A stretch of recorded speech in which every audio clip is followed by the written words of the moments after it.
Nem o Renato foi, né? E o pessoal segue trabalhando para depois encarar esse mês de agosto. É isso, Pedro? É isso, nem o Renato ainda vai, né, Bruno? Tudo bem? Bom dia pra você, bom dia, Mari, bom Ele dia, vai para lá? Mar. Não, nem o Renato ainda vai. O Renato não vai com o Alexandre. Quem vai é o Alexandre Ah, Mendes, seu bom. auxiliar e todo o Isso. restante daquele elenco, assim, pessoal que o Flamengo vai mandar. Lembra aquele time que naquela vez teve que recorrer, o Flamengo teve que recorrer muito a garotos lá para jogar com o Palmeiras, naquele surto de Covid? Deve ser algo parecido até Uhum. com aquela turma que foi para lá. Talvez um ou outro jogador mais encorpado, claro, porque agora não tem um problema de surto de Covid, ainda bem, mas deve ser muita garotada que vai para lá para disputar essa partida contra o ABC, porque o Renato foi esperto, né? Quis ver essa brecha do calendário ali. A gente viu a tela aí realmente muito recheado. E no futebol brasileiro tem sido assim, né? Você tem que trabalhar com isso, exatamente. Quando você vê uma brechinha assim que você pode segurar um pouquinho o time e de repente aproveitar a semana e mandar uma equipe B ou C até, então você tem que aproveitar, descansar os jogadores para treinar mais um pouquinho, deixar, como diria René Simões, as pernas mais frescas, né, para a sequência da temporada. E aí é isso que o Renato está pensando, porque se o Flamengo seguir como deseja na temporada, muito forte nas três frentes aí, Libertadores, Brasileiro e também a Copa do Brasil, não tem muita previsão de que vai ter semana livre, não. Até porque, mesmo que ele caia, digamos, numa Copa do Brasil, até mesmo Libertadores, ele tem dois jogos a cumprir no Campeonato Brasileiro de rodadas atrasadas por conta do início do campeonato ali, que ele adiou, né? Então vai ter que preencher em algum meio de semana. Então a situação mais complicada do Flamengo está pensando nisso e por isso essa estratégia do Renato Gaúcho. Pedro, deixa eu só primeiramente, bom dia, prazer estar com você. Eu percebi bem o seu texto, né, na matéria, e você fala do tom de voz do Renato. Do Renato dando uma equilibrada, tudo, porque existe uma euforia perfeitamente normal, porque afinal de contas o Flamengo tem jogado bem e tem colocado resultados assustadores até aos seus adversários. A primeira pergunta é: você acha que esse tom de voz mais moderado ele é calculado exatamente para não ficar eufórico demais o vestiário e acabar se complicando? Você acha que ele está usando a inteligência nisso, dar uma moderada no tom de voz para não aumentar o calor da emoção? E a segunda pergunta é sobre o Thiago Mendes. Se você tem notícias e informações da busca do Flamengo. Bom dia. Bom dia, Marra, tudo bem? Prazer falar contigo também.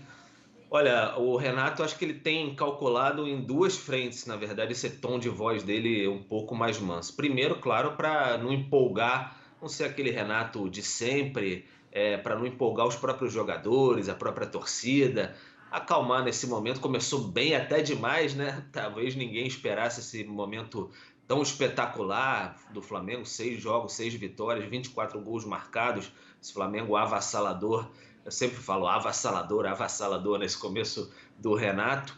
E também por conta do Renato ficou muito marcado, talvez, no Grêmio recentemente, aquelas frases polêmicas, aquele estilo muito falastrão. Então acredito que ele está dando até uma reposicionada de carreira mesmo, assim, para se mostrar para o mercado. O Renato não escondeu já de ninguém, já falou algumas vezes negócio de sonho de seleção brasileira. Isso tem a ver com reposicionamento de carreira e ele sabe o tamanho de que uma declaração no Flamengo pode dar para ele também. Então é um tom muito mais sereno de voz a cada entrevista que ele concede. Isso tem chamado muita atenção, inclusive na vez que ele foi perguntado sobre a questão do DVD do Gabigol, que ele falou sobre o DVD dele com o Gabigol, ele foi perguntado, não foi nenhuma coisa que um assunto que ele surgiu espontaneamente. Ele foi perguntado sobre isso, aí ele soltou aquele estilo dele, mas nem foi tão explosivo como é o Renato, assim, brincando demais. Então, tem sido um tom mais ameno, por isso que eu sempre tenho destacado essa situação. Em relação ao Thiago Mendes, o vice-futebol Marcos Braz, também diretor de futebol Bruno Spindler, continuam na Europa lá há cerca de 10 dias, um pouquinho mais. Eles seguem tentando conversas com o Lyon, já na França, enfim, tentando convencer o clube francês a liberar o jogador, se não totalmente gratuitamente, por um valor muito pequeno, o Flamengo pagar apenas em 2022, porque o clube tem dificuldades no momento para liberar um valor mais alto, pagar um empréstimo mais alto pelo atleta. Recentemente, o Flamengo divulgou um balanço do semestre. As contas estão bem equilibradas, o Flamengo está passando bem por essa pandemia, mas ainda não pode fazer altos investimentos para ter novos jogadores em contratações.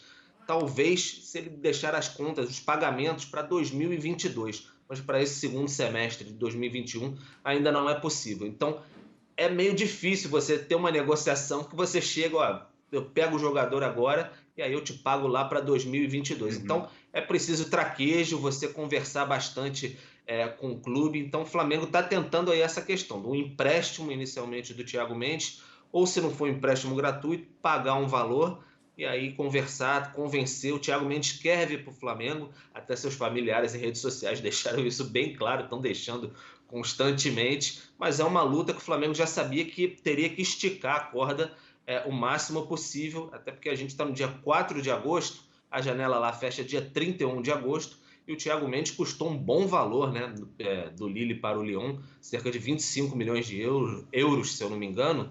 Então é natural que o clube francês também não queira ceder o jogador assim tão gratuitamente, queira colocar, por exemplo, uma obrigação de compra ao fim do empréstimo e não uma opção de compra para o Flamengo, um jogador já de 29 anos. Então tá nessa batida o Flamengo tentando aquele gelo no sangue do Marcos Braz, esperando para dar essa opção para o Renato Gaúcho, porque a gente está brincando aqui, tá tudo muito bom, tudo muito bem, uma alegria, o Flamengo avassalador, mas daqui a pouco tem data FIFA aí pela frente, o calendário com um jogo atrás do outro, que sempre possibilita lesão, suspensão. Então, tudo que está maravilhoso, céu de brigadeiro, daqui a pouco pode ficar um pouco complicado também. O Flamengo sabe disso. Ter bons jogadores para o Renato Gaúcho é sempre mais agradável para seguir a temporada. E também o Flamengo tenta ainda o Kennedy, é uma situação até parecida, estica a corda para tentar trazer o jogador por empréstimo, opção de compra. E aí trabalha também com essa questão. Quanto mais alongar a janela europeia, chegar mais próximo do fim dela, melhor para o Flamengo se esses jogadores não tiverem nenhum tipo de oferta no mercado europeu. Boa, Pedro. Muito obrigada, então, pelas informações. Qualquer atualização, você entra no Sport Center ou também no espn.com.br. Valeu!